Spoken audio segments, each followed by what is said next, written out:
happy Friday. We are so excited that you are joining us. I'm Jackie Pascal here with meteorologist Brian Slocum. As you heard, we have a fantastic lineup for today's show. Yeah, we begin with our fun weekly segment on Fridays, our What to Watch segment. Today's reviews include a movie that's broken box office records with the biggest global opening for an animated film ever. Wow. There's something else unique about Dale Pollak's reviews this week. We will touch on that as we go through it. In fact, we're going to start that right now. All right, so let's start the conversation with Dale Pollak. Welcome back to the Local Vibe, Dale. Always good to see you. Good morning, Jackie. Good morning, Brian. You're on the road, Dale. Tell us where you are today. I am. I'm in Providence, Rhode Island today. We're visiting our grandchildren, making the swing from Toronto and now here in Providence. Wow, summer trip. That's awesome. fantastic. Well, we are so thankful that you were able to join us for this. And I'm assuming maybe you saw this first movie with your grandkids, Inside Out, in theaters. What did they think? What did you think? Yes, my granddaughter loved it, and so did I. Oh. You know, this is, I think, one of the best sequels in Disney and Pixar history. Of course, they had the Toy Story series that did many, many films. But this works really well. And part of the reason is the first film, of course, is all the emotions inside of a young girl's head. Everything pulling her this way and that way, her anger, her joy, everything else. Now they've added a bunch of new emotions as she goes through puberty and her teenage years. And those include anxiety, envy, ennui, and embarrassment. And those new additions make a huge difference and make this film so enjoyable, so funny, so relevant.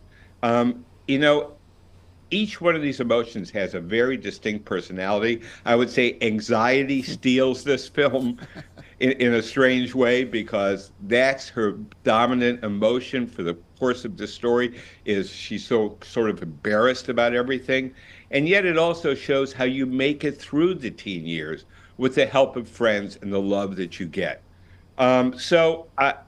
It's a wonderfully realized animated film, one of the best I've seen in several years, and that's why it's made almost $500 million already.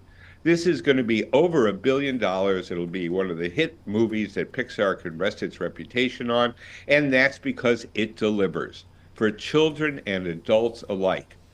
My only caveat would be at 96 minutes, it actually felt a little long. And so it might have been better between 80 and 90 minutes, but that's a very minor quibble. This film delivers on all levels, and it's really a great family film for the summer. Awesome. So I'm assuming high popcorn rating, Dale? 4 popcorns. Yep. Okay. 4 popcorn. Awesome. I'm so happy to hear this. I know. too. I've been waiting anxiously for you to give this one a rating, and I haven't gotten to see it yet, but I loved the first one, so I'm really happy to hear that you like this one. You will like this one too, Jackie. Awesome. Yeah, the first one was so unique in its endeavor and how it was trying to portray the human emotional skin to kids too, on top of that as well. I was worried that the second one wasn't going to be able to deliver, or was going to be the same movie, just kind of repackaged a little bit. So I'm glad to hear that it sounds wasn't. more relatable. And the addition of the new emotions is what makes it feel real and new. Okay. And a good laugh too. All right, moving on from that, we're off to a great start. Let's talk about Queenie. It's a series on Hulu. What'd you think, Dale? Yeah, I kind of stumbled on this. I was unfamiliar with either the creators or the actress who stars in the title role. Her name is Dionne Brown, a British actress, and she is terrific. This film is an adult series. Pretty much the entire topic in every episode is sex.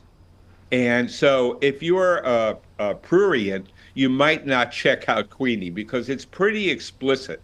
And yet she establishes, Dionne Brown, a terrific character who is trying to navigate her way through life, through her job, through her friendships, and through the various men she meets. It's very much an R-rated series, but it's also very funny, very satirical, and actually has a heart, so that when she goes through some emotional transitions, you really feel them with her. So this is, I think, a great series carried by a very strong actress who we are unfamiliar with, but who makes a real impression in this series. It's 8 episodes. It's perfectly paced, didn't feel too long or too short. And you know, this is an interesting Black series that a lot of people have not heard about. And I think it really comes through with a different kind of message. And it's interesting to see it set in London and not in America. And, the baggage there is a little different, but it's still carried. So I think Queenie is an for me, unexpected delight. I'm giving it 4 popcorns because it kept me interested all the time for all 8 episodes. And a lot of series don't do that now. You kind of mentally check out about episode 5 or 6. This one continued strong right through the end. Okay. Awesome. Okay, so we've had 4 popcorns. Another 4 popcorns. 4 popcorns. Let's Yes. go on to our third one here. Remembering Gene Wilder, the documentary. I just saw a teaser for this. It's on Netflix. I just saw a bit of it on Twitter the other Yeah. day. So Okay. I'm curious to see what you thought. And Gene Wilder is a little bit in the news again because of the success of the new Willy Wonka film with Timothy Chalamet playing the part that Gene Wilder played back in the 70s and 80s. So this is a very fond portrait, very loving portrait of Wilder, who died in 2016. And if you're not familiar with his name, you certainly know his movies. Along with Willy Wonka, it was Young Frankenstein, The Producers, Blazing Saddles, and then a whole series of films he did with Richard Pryor, highlighted by Stir Crazy. And he has a lot of comedians and actors commenting on his work, including Alan Alda, who just passed away, and Mel Brooks.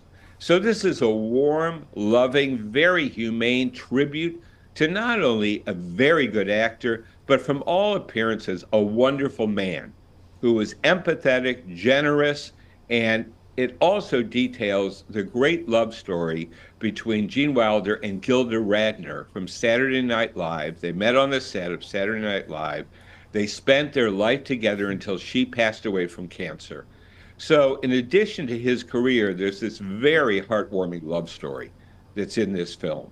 So, I'm not always that attracted to tributes to people who are gone. This one is meaningful, it's emotional, and it's effective. So if you are a fan of Gene Wilder in any of his roles, you will enjoy this documentary because it really celebrates his talent and his humanity. And it's ironic that this comes up. 4 popcorn ratings, incidentally, by the way. We're showing that on screen now. Dale, I had a very close friend have a chance encounter with Gene Wilder in New York outside of his home, and said he was probably one of the kindest, gentlest human beings he's ever met in his entire life. And it sounds like that's kind of the theme for this one, too. Absolutely. Nice guys sometimes do finish first. So this is historic, Dale. We had 4 popcorn ratings before. This is terrific. I can't remember when I liked 3 entries quite this much. You must have been in a really good mood this week, too Dale. often. Pardon me? You must have been in a really good mood this week, Dale. I guess so. No, it's the quality of what you watch. We all know how wonderful it is to stumble on a series that keeps you engaged. Yeah. And how depressing it is when after one episode you go, not for me. Yeah. So, I'm always on the lookout for good material. Well, and this week I haven't found it. And we appreciate you always keeping us in the loop, Dale. Thank you so much. Have a great weekend. Some more watches, I'm sure, on your list. Yeah, here's that list again. Inside Out 2, it's in theaters. 4 popcorn rating on that one. Queenie, a series that you may not have heard of on Hulu, also got Dale's highest rating. And finally, Remembering Gene Wilder. It's a documentary about the man and his career as well as the human being. That's a 4 popcorn rating too.